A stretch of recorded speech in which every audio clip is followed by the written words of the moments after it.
नमस्कार सभी मित्रों को, आप सभी का स्वागत है हमारे AMS स्टोरी चैनल पर। आज आपको जानने को मिलेगी माँ ब्रह्मचारिणी की कथा। आए सुनते हैं। द्वितीय दुर्गा माँ ब्रह्मचारिणी। माँ ब्रह्मचारिणी वो परम ब्रह्म जिसका न आदि है न कोई अंत, उसी ब्रह्म स्वरूपा चेतना का स्वरूप है माँ ब्रह्मचारिणी। नवरात्रि के दूसरे दिन इन देवी की पूजा की जाती है। नारद मुनि के कहने पर इन देवी ने शिव जी को पति के रूप में पाने के लिए कठोर तपस्या की थी और उन्हें ब्रह्म ज्ञान प्राप्त हुआ था, इसलिए इनका नाम ब्रह्मचारिणी पड़ा।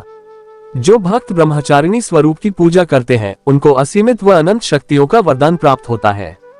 माँ ब्रह्मचारिणी के एक हाथ में कमंडल और दूसरे हाथ में जप की माला रहती है। देवी दुर्गा का ये स्वरूप हमें संघर्ष से विचलित हुए बिना सन्मार्ग पर चलने की प्रेरणा देता है। माँ ब्रह्मचारिणी को कमल और गुड़हल के पुष्प अर्पित करने चाहिए तथा चीनी, मिश्री और पंचामृत का भोग लगाना चाहिए। इससे देवी प्रसन्न होकर हमें दीर्घायु एवं सौभाग्य प्रदान करती हैं। माँ ब्रह्मचारिणी की पूजा का मंत्र है, या देवी सर्वभूतेषु सृष्टि रूपेण संस्थिता, नमस्तस्य नमस्तस्य नमस्तस्य नमो नमः।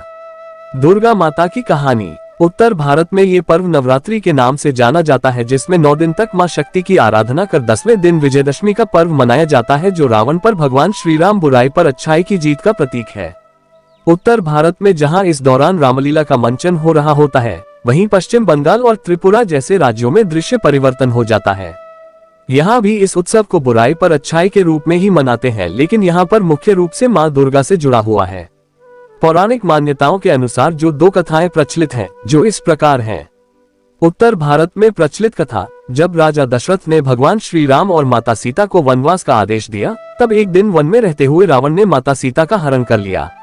रावण को उसके अपराध का दंड देने के लिए और माता सीता को वापस लाने के लिए राम भगवान ने रावण पर आक्रमण किया। श्री राम और रावण में कई दिनों तक युद्ध चलता रहा। श्री राम ने विजय प्राप्ति के लिए माता दुर्गा की आराधना की और 10वीं तिथि को रावण का वध किया।